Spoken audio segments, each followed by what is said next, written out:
Et tous et bienvenue aujourd'hui dans Intervention UFX pour un nouveau tutoriel sur Blender. Donc aujourd'hui on s'attaque à la conception de notre tour pour notre échiquier. Donc du coup on va se retrouver sur notre projet principal. Donc voilà, donc celui où on a basé nos petits pions. On va prendre notre collection base pour avoir donc la base de la structure et on va donc sélectionner les objets en cliquant sur sélection d'objets. On va faire une duplication avec Shift D, GX et je le décale sur la droite comme l'autre. On va passer donc ici avec slash sur l'isolation de cet objet. Et là, quand je prends mes références, donc du coup pour la tour, on peut voir qu'elle est à peu près de la même taille que donc, les autres structures, hein, donc très similaire au pion, mais du coup on va essayer donc, de concevoir cette pièce. Donc là on peut voir que le corps est dissocié de la base, et après on a une espèce de demi-cercle pour former donc, les structures de la tour. Donc pour faire ça, c'est très simple. On va passer donc ici, je vais décaler ma référence, hein, encore une fois. Donc on va passer ici donc, en mode edit sur notre structure. On va essayer donc de la consolider, parce que là on voit qu'elle est un peu plus épaisse que les autres, hein, d'accord? Donc ça fait vraiment un gros bloc. Donc pour ce faire, on va sélectionner donc ici notre arête donc, de structure, et on va essayer de s'en rapprocher pour éviter que la courbure soit aussi brute. Donc pour faire ça de façon plus simple, ce que je vous conseille de faire, c'est prendre donc, le radius final, donc par exemple celui-ci. Voilà. On va faire un scale plus global, hein, à peu près comme ça. Hop. Et là, on va dissoudre donc, toutes les arêtes qu'on ne veut pas. Alors, vu que c'est une structure droite, avec très peu de courbure, on va juste dissoudre toutes les arêtes de la structure. Donc dissoudre arête, voilà. Et là, on se retrouve, vous voyez, avec une structure vraiment principale propre. Maintenant qu'on a ça, on va créer donc la base de notre structure, donc ici, hein, toujours.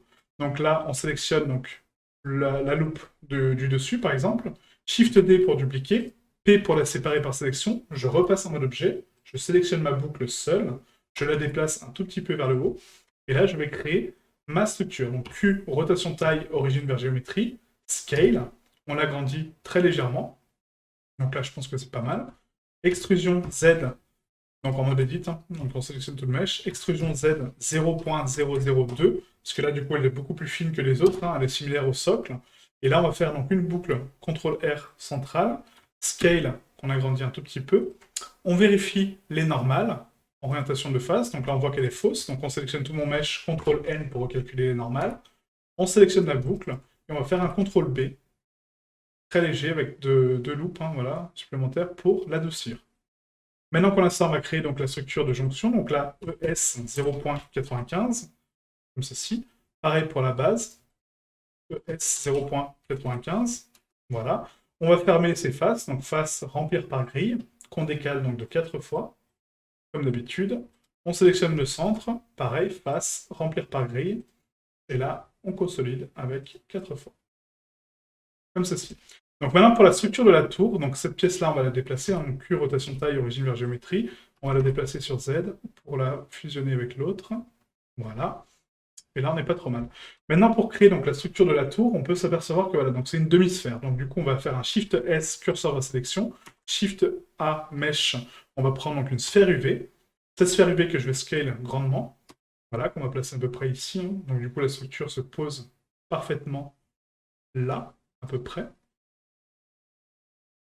Voilà. On l'isole avec slash. Voilà. Et là, on passe en vue de face, et du coup, on va supprimer donc, les faces qu'on ne veut pas. Donc, du coup, ces faces-là, qui sont ici, on va les supprimer. On sélectionne la base avec CTRL. Voilà, X pour Delete Faces. On passe en vue de face, et là, on va supprimer donc, à peu près la bordure qui est là. Donc là, c'est la jonction parfaitement droite.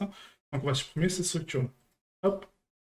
Donc, ce que je vais faire pour que ça soit plus simple, on va sélectionner donc, les arêtes qui sont le moins nombreuses, d'accord? On fait un CTRL-I pour inverser la sélection, c'est beaucoup plus simple. Et X, Delete Faces. Voilà, et là, je me retrouve avec ma structure. Maintenant, si on analyse un petit peu donc là les faces qu'on a, donc, notre référence, on voit qu'on a à peu près 2 carrés de différence à chaque fois. Donc, ce qu'on va faire, c'est qu'on va supprimer donc, un jeu de 2 faces sur 2, d'accord? Donc, du coup, 2 faces sur 2 à chaque fois, hop, pour créer la bordure de ma tour. Voilà, comme ceci. Donc là, je me suis trompé. Ah, donc 2 faces sur 2. Hop. Et vu qu'on a un numéro pair, normalement, on tombe juste, voilà, parfaitement juste avec l'autre. Donc X, delete faces. Maintenant que j'ai ma structure, donc slash on réaffiche tout le mesh, point pour se recentrer dessus, et là, il faut lui donner donc une épaisseur. Donc avant de lui donner une épaisseur, on va l'isoler, on va fermer d'abord la structure, donc tab, je sélectionne en mode arrête le contour de ma tour, extrusion S 0.9, passe remplir par grille, on décale donc 4 fois, voilà.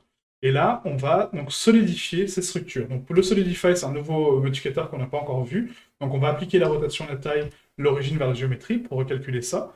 Ajouter modificateur et on va cliquer sur Solidify. La solidification donc, du mesh, en fait, de base, est à 0.01. Donc là, vu que c'est des pièces très petites, hein, c'est beaucoup trop élevé. Donc on va cliquer sur épaisseur uniforme pour avoir donc, la même épaisseur pardon, partout. Et on va descendre cette valeur tout doucement. Donc là, on va mettre à 0.002. Voilà. Et là, ça me paraît pas trop mal. Hein. 0.002, vous voyez, on a une belle structure de tour. Parfait. Slash, donc pour réafficher ma pièce complète, on va faire un CTRL A pour appliquer donc, le Solidify, Q, rotation taille, origine vers géométrie, pour recalculer son centre de masse, et maintenant on va se charger des UV de cette pièce. Donc là, slash pour l'isoler, tab. Donc là, si j'analyse la pièce, donc on doit casser donc, la structure, donc la bordure encore une fois, on va dissocier les faces, donc pour ce faire, on sélectionne donc la base, CTRL E, marquer couture UV, hein, rappelez-vous du ciseau, je vais désactiver l'orientation de face, hein, comme ça ce sera plus clair.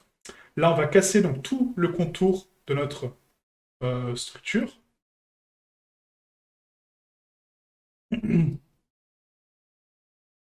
Voilà.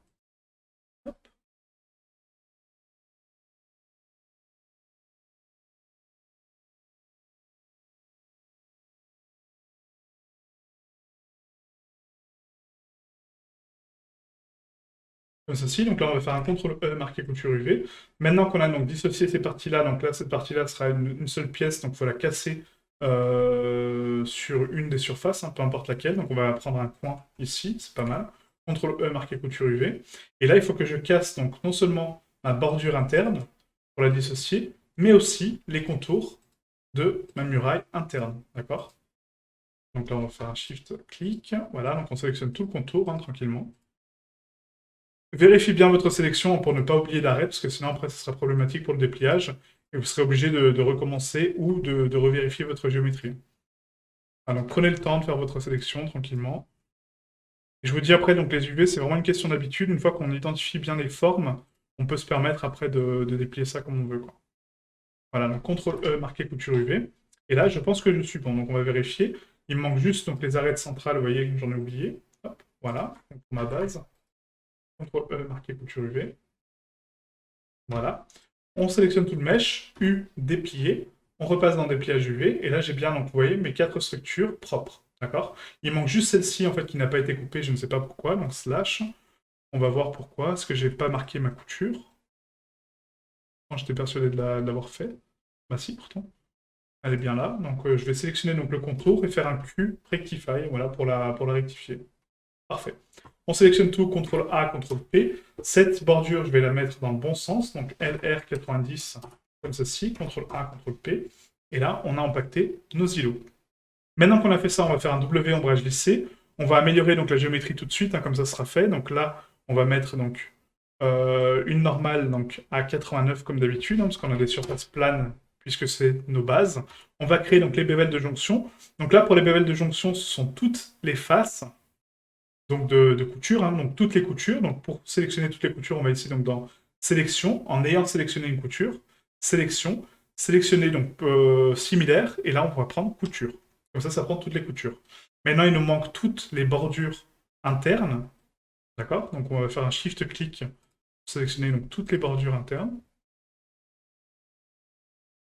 Ah, donc les coutures, la plupart du temps, vous aident à faire vos bévels, parce que du coup, c'est quasiment la même chose. Hein. Quand on coupe une jonction, c'est qu'elle doit être dépliée, et du coup, c'est qu'elle doit être en bével. Pour la plupart, hein, d'accord? Donc c'est pas une science exacte, hein, mais la plupart du temps, ça vous aide pas mal, quoi. Voilà, donc là, on a sélectionné toutes les bordures, normalement. Il nous manque juste les coins supérieurs, voilà, vous voyez. Hop. Comme ceci. Voilà, hop. Avant de faire les bevels, donc on va appliquer donc, la rotation, la scale au cas où, hein, l'origine vers la géométrie. Et là, on va faire un CTRL B pour créer nos bevels, tranquillement. Ah, donc juste avec une seule loupe, hein. Voilà. Hop, W ombrage lissé, donc là c'est bon. Et là on va pondérer nos normales. Donc normal pondéré, on les pondère à 100%, CTRL A, et c'est bon, on a notre pièce. Maintenant on va finir donc la tour. Donc là on va donc lisser notre pièce secondaire. On active donc le lissage des normales à 89. On pondère les normales à 100%. On applique la pondération. Pour cette structure-là, donc ombrage lissé, on va l'isoler puisqu'il nous manque donc les biseaux, voilà, enfin les bévels, pardon. Donc CTRL B, on augmente donc la structure des bévels. Par contre, il faut que je calcule rotation taille origine vers géométrie, toujours avant. Hein. Voilà, et là c'est pas trop mal. Hein. Donc W ombrage lissé, hop, on active donc les normales pondérées, on active l'autosmooth à 89, et on tire à 100% sur la direction des normales. Pour cette pièce-là, pareil, donc ombrage lissé, hop, toujours la même chose, 89. Donc là, pas besoin de biseau parce que du coup, elle est déjà faite. On va faire une pondération des normales à 100%, CTRL A. Là, pareil, il faut des biseaux. Donc là, on sélectionne donc les arêtes de contour, CTRL V, on donne un léger biseau, W ombrage lissé, on active le lissage des normales à 89, on pondère nos normales, voilà, à 100%, et on est bon. Slash, et pareil pour notre socle, donc W ombrage lissé, on active le lissage des normales, 89, et normal pondéré. Donc n'hésitez pas à rejoindre le Discord hein, pour me partager vos rendus et du coup vos problèmes, hein, pour, si vous avez des questions, si vous avez voilà, des choses qui sont pas normales, n'hésitez pas vraiment à rejoindre le Discord pour me poser vos questions, d'accord? Donc là on va faire juste un L pour rectifier donc, cette partie puisqu'on l'a grandement modifié.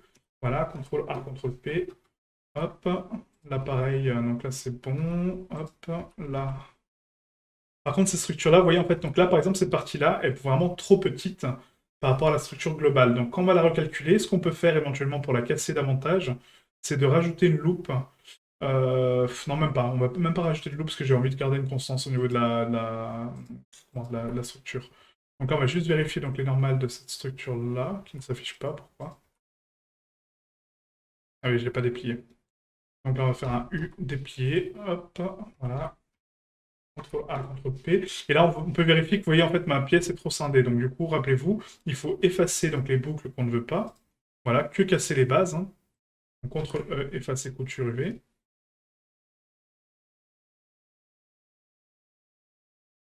CTRL E, effacer couture UV. On sélectionne tout le mesh. U, déplier. CTRL A, CTRL P. Voilà, donc là, c'est parfait. Ensuite, cette structure-là donc, est bonne. Celle-ci, donc, elle est bonne. On va faire un CTRL A, CTRL P. Celle-ci est bonne. Celle-ci est bonne, normalement. A, CTRL P. Yes. Donc maintenant, on sélectionne donc toutes les structures, hein, toutes les structures de ma pièce. CTRL J, Q, rotation de taille, origine vers géométrie. On passe en 8 dessous. On sélectionne les faces, donc les 4. Shift S, curseur vers sélection. Q, origine vers curseur 3D. Maintenant qu'on a ça, on sélectionne tout l'objet en mode edit.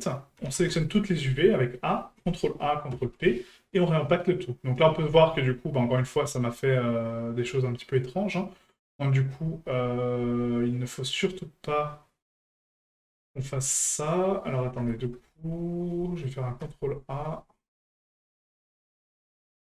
Là, si je les décale, en fait, on va essayer de voir si je peux les récupérer par halo, parce que là, c'est très compliqué. Le problème, c'est que ça m'a redéplié mes UV.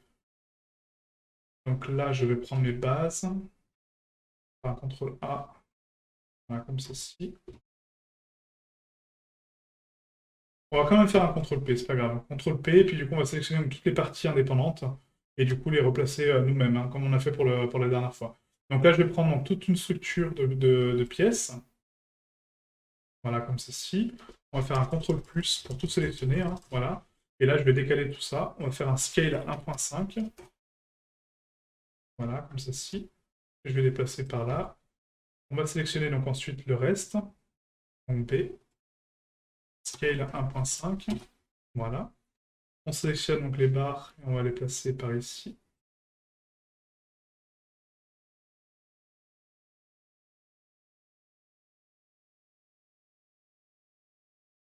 Voilà. Et là, toutes ces structures-là, on va les déplacer par là. Voilà, nickel. Là, je dépasse un tout petit peu. Faites attention hein, de ne pas dépasser votre carré du V. Et là, on n'est pas trop mal. Je vais essayer un petit peu de scale encore un plus, hein, pour histoire d'améliorer un petit peu la qualité de tout ça. Enfin, quoique. Non, c'est bon. On va laisser comme ça. Voilà. Donc là, on a notre pièce principale. Maintenant, on va faire un Shift D GX 0.1 pour la dupliquer. Ça va être notre tour, donc pièce tour noir.